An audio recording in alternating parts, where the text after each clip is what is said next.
Police का लाठी charge और बीजेपी नेता की मौत। जी हां, गाजीपुर जिले के नौनहरा थाना के अंतर्गत रुकुंदीपुर ग्राम निवासी सियाराम उपाध्याय, जिनकी पुलिस द्वारा लाठी चार्ज में मौत हो गई, ऐसा मीडिया रिपोर्ट्स में बताया जा रहा है। लेकिन क्या है सच?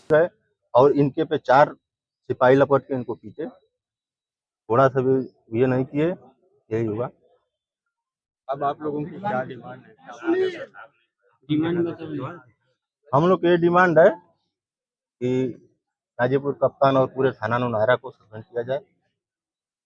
एक तरफ जहां बीजेपी के कार्यकर्ता और समर्थक आरोप लगा रहे हैं कि हम थाने में शांतिपूर्वक धरना दे रहे थे, तब तक रात्रि के 12-1 बजे के करीब में पुलिस के लोगों ने लाइट बंद कर दिया और उसके बाद ताबड़तोड़ लाठी चार्ज किया और उस लाठी चार्ज में मृतक युवक सियाराम उपाध्याय को गंभीर चोटें आई, जिसकी वजह से उसकी मौत हो गई और अन्य कई लोग भी घायल हो गए। लेकिन इस बात पर पुलिस प्रशासन ने क्या सफाई दिया है? गाजीपुर जिले के एसपी का कहना है, उन्होंने एक वीडियो जारी करके अपना बयान दिया।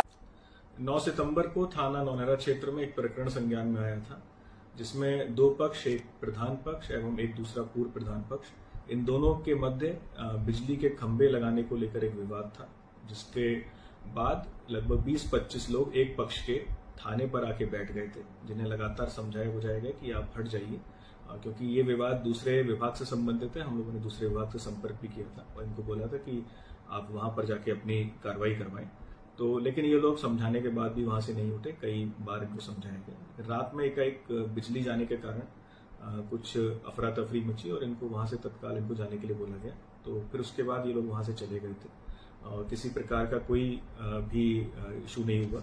फिर उसके बाद आज एक सूचना मिली कि एक व्यक्ति की मृत्यु हुई है और इस तरह के आरोप लगाए गए हैं कि उसी दिन कुछ चोट लग जाने के कारण उसकी मृत्यु हुई है। तो इस पर हम गहनता से जांच कर रहे हैं। मौके पर एडिशनल एसपी को भेजा गया है जांच करने के लिए।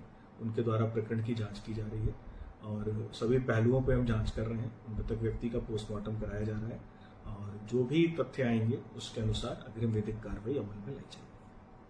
9 सितंबर को बिजली के पोल को लगाने को लेकर के 2 पक्ष थाने में आए थे। एक पक्ष ओंकार राय तथा दूसरा पक्ष अरविंद राय। ओंकार राय चाह रहे थे कि बिजली का जो पोल है वो अरविंद राय के खेत में गाड़ा जाए, लेकिन अरविंद राय इसका विरोध कर रहे थे। इस बात को लेकर के थाने के अधिकारियों ने समझाया कि ये मामला हमारा नहीं है, ये विद्युत विभाग का है, आप इसको वहां देखें। लेकिन बात ना मानने पर एक पक्ष थाने में ही प्रदर्शन करने के लिए बैठ गया और रात में बिजली गुल हो गई, यानी कि लाइट कट गई और इसकी वजह से अफरा तफरी मच गया। यह है पुलिस का बयान। लेकिन जितने लोग वहां धरना प्रदर्शन में शामिल थे, जो लोग प्रदर्शन कर रहे थे, उनका साफ साफ कहना है कि रात में बिजली की लाइट जैसे ही काटी गई, तुरंत पुलिस वालों ने ताबड़तोड़ हमारे ऊपर लाठीचार्ज शुरू कर दिया।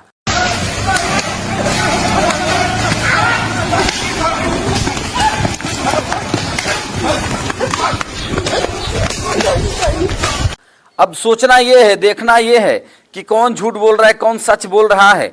एक तरफ बीजेपी के ही कार्यकर्ता और दूसरी तरफ बीजेपी के ही पुलिस, कौन सच और कौन झूठ? ऐसे में आपको क्या लग रहा है कि एक ब्राह्मण युवक को बीजेपी सरकार में न्याय मिल पाएगा?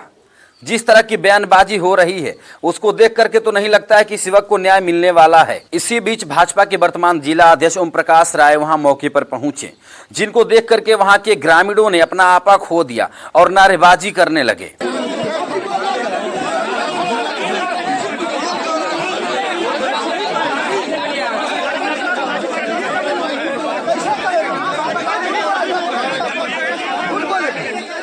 दरअसल ओम प्रकाश राय जब मीडिया को बाइट दे रहे थे तो उन्होंने बयान दिया। अध्यक्ष जी, आज आपके एक भाजपा कार्यकर्ता की मौत हो गई है। बताया जा रहा है कि पुलिस की लाठी से उसकी मौत हुई है। अपने सियाराम उपाध्याय, सन ऑफ गिरजाशंकर उपाध्याय, अपने बहुत ही अच्छे कार्यकर्ता थे। पार्टी की तरफ से कोई हस्तक्षेप करना उचित नहीं है, क्योंकि दोनों राय साहब लोग हैं। भाजपा का धरना नहीं था, इसको मैं आज भी कह रहा हूँ। सियाराम उपाध्याय था, उनका एक बहुत ही अच्छा कार्यकर्ता था, जिसकी मौत हो गई। हम इसकी जांच करवाएंगे, जो हो पाएगा वो सहयोग किया जाएगा। इसके बाद जब पत्रकारों ने सवाल किया कि क्या यह प्रदर्शन बीजेपी का था, तो इन्होंने साफ इनकार कर दिया कि यह बीजेपी का नहीं था। यह धरना प्रदर्शन बीजेपी का नहीं था बल्कि व्यक्तिगत था। इस बात से गुस्साए ग्रामीणों ने नारेबाजी करना शुरू कर दी। हालांकि लोगों का यह भी कहना था कि कुछ दिन पहले ही बीजेपी के जिला अध्यक्ष ने सियाराम को बीजेपी कार्यकर्ता मानने से इनकार कर दिया था, लेकिन आज जब उन्होंने इस तरह का बयान दिया कि ये बीजेपी का प्रदर्शन नहीं था, तो इस बात को लेकर के ग्रामीण भड़क गए। मृतक सियाराम के पिता गिरजा शंकर ने आरोप लगाया कि पुलिस की मार में ही पुलिस जो अनशन में बैठे थे वह लाठीचार्ज हुई, 3 लोग मारे हैं। की लाठी से ही उनके बेटे की मौत हुई है और उन्हें न्याय चाहिए। वहीं उसकी माता भागीरथी देवी ने कहा कि पुलिस वालों ने मेरे बेटे को मार डाला, हमें न्याय चाहिए। लेकिन यहां जांच की बात हो रही है। अब देखिए जांच में क्या निकल करके आता है। जिस तरह की बयानबाजी हो रही है, एक तरफ बीजेपी की ही सरकार, बीजेपी के ही शासन सत्ता, और एक तरफ बीजेपी के ही कार्यकर्ता, और एक तरफ बीजेपी के कार्यकर्ता की हो गई है मौत। अब देखिए न्याय मिलता है या इसमें भी लीपापोती होती है, क्योंकि युवक ब्राह्मण है।